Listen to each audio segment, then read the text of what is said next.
Welcome to YouTube channel Adison Rusdi. Ketemu lagi dengan saya Dr. Arus Dinur MNRS. Dan kali ini di episode yang kedua kita akan membahas mengapa pasien marah dan mengamuk. Yuk kita ikuti apa yang menjadi sebabnya. Nah, sekarang sebelumnya saya mau tanya dulu pada rekan-rekan semua yang mendengarkan dari kali ini ya. Jika ada seorang customer yang senang dengan pelayanan yang sudah diberikan dan ingin memberikan sebuah hadiah, apakah rekan-rekan akan menerimanya dengan senang hati? Pasti jawabannya ya gitu ya. Atau enggak mungkin ada yang menjawab, enggak dok, kita nggak boleh terima hadiah dari customer. Ya, whatever it is, pasti hatinya berubah-ubah, mau diterima ataupun tidak. Ya, nah, sekarang menjadi pertanyaan juga, gimana tuh bila ada customer yang ternyata tidak puas dengan pelayanan yang sudah didapatkan dan ingin mengajukan komplain? Apakah rekan-rekan semua juga akan menerimanya dengan senang hati? Pasti berebut untuk tidak. Kamu aja yang maju, kamu aja yang ngadepin. Ya, gitu. Itulah yang terjadi kenyataannya di lapangan. Nah, padahal menurut para orang-orang pintar di luar sana yang ini kan adalah Bill Gates yang mengatakan your most unhappy customer is your greatest source of learning. Jadi sebenarnya orang atau customer yang tidak puas dengan layanan yang sudah didapatkan itu adalah sumber pembelajaran yang sangat-sangat bagus. Tapi seringkali kita nggak mau nerimanya sehingga akhirnya pun luput untuk tidak mempelajarinya.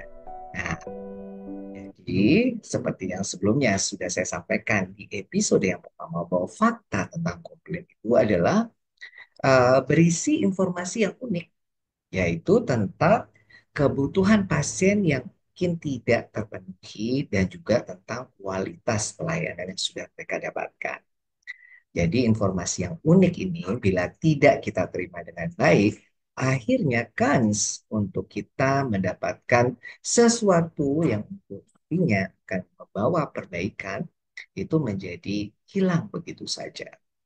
Nah, oleh karena itu keengganan kita menerima komplain ini sebenarnya adalah boleh kita bilang kehilafan karena kita mungkin belum tahu bahwa sebenarnya komplain itu adalah berisi informasi yang unik yang penting untuk proses pembelajaran kita.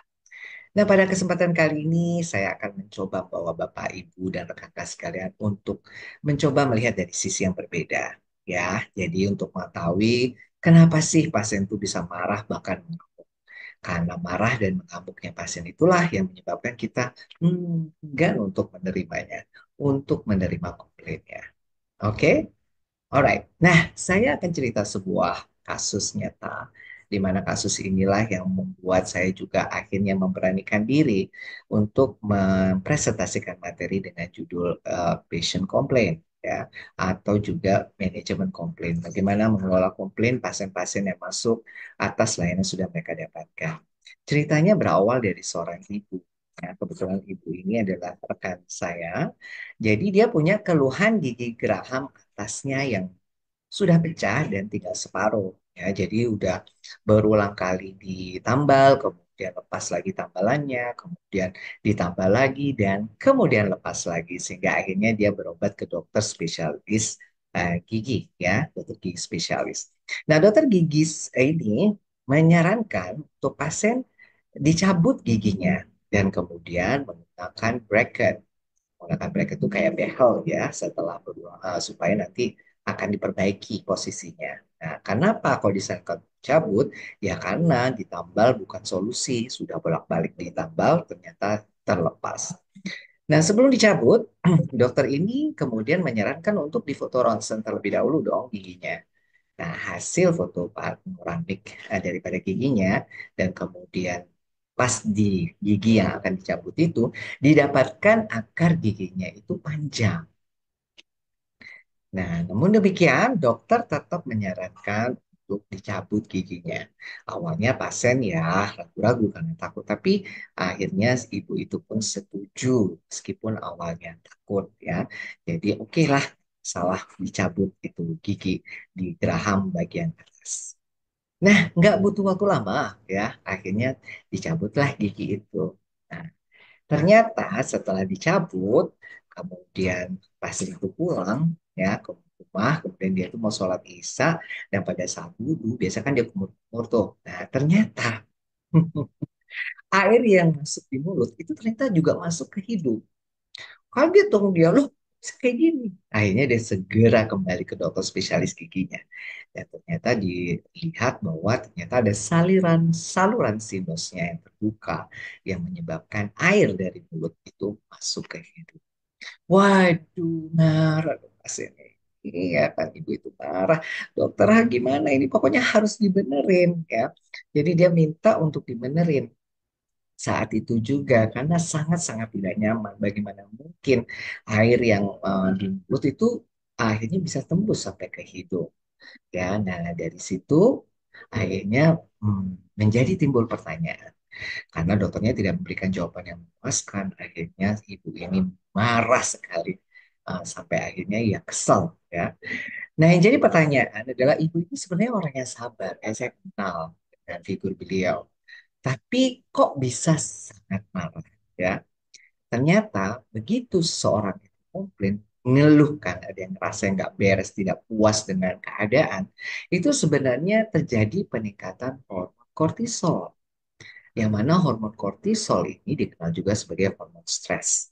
Nah, oke, seperti ini. Fear is so important for our survival, we do something absolutely remarkable. Our bodies begin to react to a threat before we're even consciously aware of what the threat might be. Because when we're faced with danger, milliseconds count.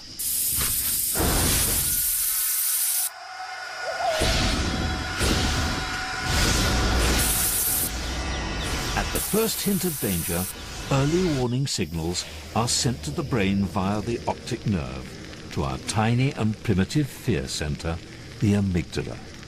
This prepares our body for action. Next, nerve pulses are fired down the spinal cord to the adrenal glands near our kidneys. This triggers a release of adrenaline.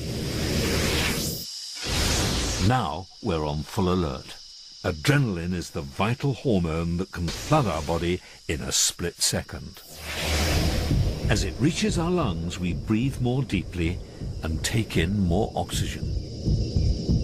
It also makes our heart beat faster.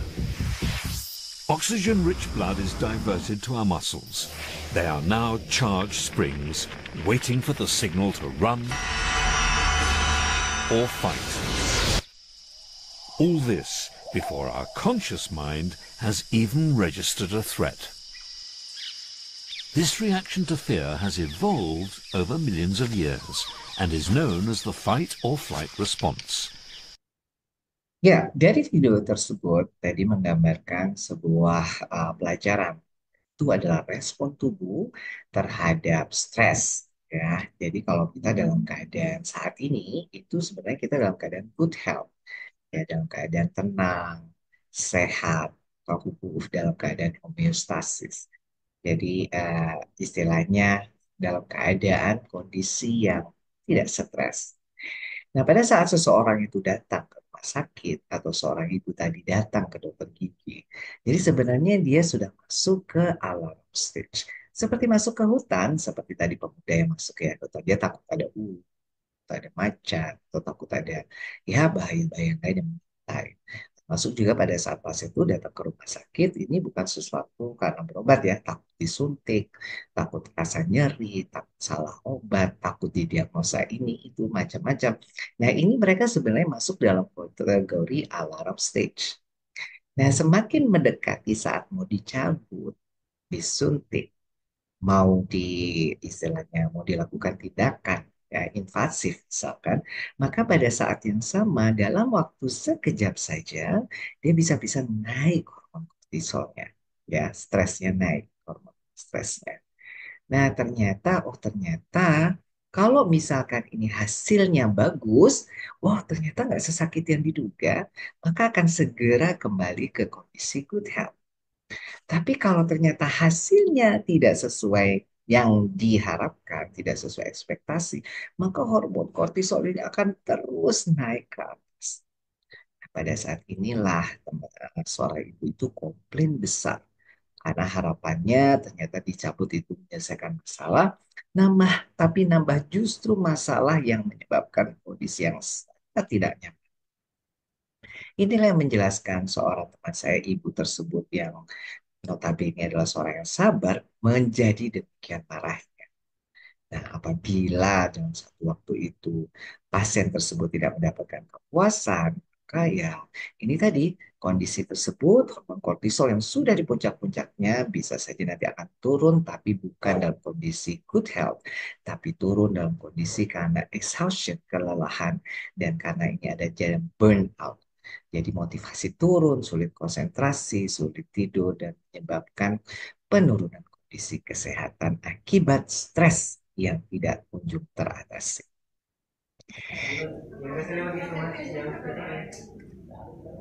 Kondisi pintu Beginilah suasana ruang instalasi gawat darurat Rumah Sakit Korpri Samarinda yang direkam petugas rumah sakit sesaat di amuk seorang pasien. Terlihat pintu kaca UGD pecah dan kaca terhambur berserakan. Diketahui pengrusakan tersebut dilakukan oleh seorang pasien bernama Randy. Aksinya pun viral di media sosial. Menurut Randy, ia mengaku mengamuk lantaran kesal dengan pelayanan rumah sakit yang terkesan lambat. Saat itu Randy yang mengeluhkan sakit sudah ditangani dokter. Namun saat menunggu obat, dirinya menunggu selama 1 jam dan tak kunjung datang. Meski begitu, dirinya menyesal telah melakukan pengerusakan dan akan bertanggung jawab.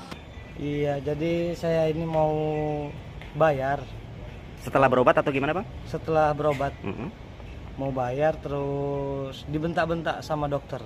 Diminta sama dokter ya. Mm-mm. Abang ke situ sakit apa? Keluhannya? Sakit ini, Ulu hati? ulu hati apa? Kayak telat makan gitu Telat lah. makan ya. Hmm. Kemudian datang ke rumah sakit jam berapa, Bang? Jam setengah 8, Setengah 8. Heeh. Kemudian lama menunggunya itu berapa lama sebenarnya? 1 jaman lebih. 1 jaman lebih. Belum ada panggilan atau ada pasien lain? Tidak ada. Hanya Abang sendiri di rumah Saya sakit itu ya? sendirian. Kemudian apa yang disampaikan dokter sehingga Abang pada satu emosi? Dia bentak-bentak, pukul-pukul meja. Nah, itu tidak ada di video kan? Iya. Jadi ya Seorang pasien yang sudah menunggu lama untuk mendapatkan obatnya, ternyata mendapatkan, ini asumsi saya berdasarkan video ini, mendapatkan bentakan dari dokter, sehingga akhirnya dia menyebabkan amarah yang tinggi, hormon kortisol yang tinggi, dan kemudian dia berespon dengan dia pecahkan pintu UGD itu ya. Dan itulah adalah respon untuk tubuhnya atas hormon kortisol yang sudah memuncak. Meski akhirnya kemudian turun dan kemudian dia bisa kembali dan menyesal ya atas perbuatan yang sudah dilakukan dan dia berjanji untuk mengganti kerusakan yang sudah dilakukan, tapi ini adalah sebagai bukti respon tubuh akan hormon kortisol yang tinggi sehingga akhirnya dia melakukan aksi dengan cara memecahkan pintu GD. Nah, respon-respon tubuh terhadap hormon tersebut itu memang tergantung komplainnya, ya. Komplain dari sisi pasiennya, ketidakpuasan dari sisi pasiennya. Ada yang tidak puasnya itu di level minor, tapi ada yang di level sampai major atau bahkan sangat parah. Ya, kalau kita dari sisi kita, alah dibentak dokter aja kok bisa saking marah, ya. Padahal kan ya mungkin kalau saya dibentak dokter oke lah saya bisa terima.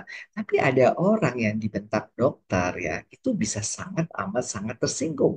Apalagi dalam keadaan mungkin dia lagi sakit perut, kemudian nunggu obat lama sekali 1 jam dan tidak ada empati malah mendapatkan bentakan sehingga dia menganggap ini adalah major bahkan severe sehingga hormon kortisol stresnya itu begitu tinggi sehingga dia berespon melakukan sebuah fight yang jadi kemarahan fight dia lawan tidak dengan memukul dokternya tapi memukul pintu UGD. Jadi ini adalah respon tubuhnya atas hormon kortisol yang memuncak karena adanya ketidakpuasan yang menurut sisi pasien ini major dan severe. ya. Tapi ada juga orang-orang yang menganggap bahwa meskipun ini parah ya mestinya, tapi dia oke lah saya terima dan dia pergi. Jadi dia nggak mau urusan dan dia tidak mau datang ke rumah sakit itu lagi dan dia tidak mau bertemu dengan dokter lagi atau bahkan menimbulkan trauma flight ini ya. Jadi dia tidak melakukan sesuatu tapi begitu selesai mendapatkan obatnya dia bersumpah berjanji tidak mau menginjakkan kaki lagi ke rumah sakit tersebut. Nah, ini salah satu. Atau juga responnya bisa freeze ya, tertegun, tertekan, berpikir tidak melakukan apa-apa, merasakan sedih atau merasakan ya agak apek gitu dadanya karena bingung ya, dia tidak bisa melawan, tidak bisa, dia mau mau seperti segera pergi dari tempat itu juga tidak bisa, sementara dia sebenarnya sangat kesal dengan keadaan yang. Nah, ini bisa respon-respon yang dialami seseorang. Nah, kalau ada pasien itu marah dan mengamuk, itu karena akibat hormon kortisol yang naik dan mereka memilih untuk fight. Mereka tidak memilih untuk pergi dan mereka tidak memilih untuk diam, tapi mereka memilih untuk melawan. Nah, tergantung ya, tergantung dari history kepribadian orangnya, riwayat-riwayat juga pengalaman orang terdahulunya. Nah, maka respon kemarahannya bisa saja berupa mulai dengan menyampaikan dengan nada tinggi, atau juga membentak-bentak, atau juga bahkan mem- atau mengeluarkan ancaman-ancaman hingga melakukan serangan yang justru bisa saja berakibat bahaya dan fatal bagi petugas kesehatan. Alright, terima kasih. Itulah tadi penjelasan mengapa pasien itu bisa saja sampai marah dan juga mengamuk akibat tidak puas dengan layanan yang sudah didapatkan di fasilitas kesehatan. Oh, terima kasih dan sampai jumpa di kesempatan berikutnya. Wassalam.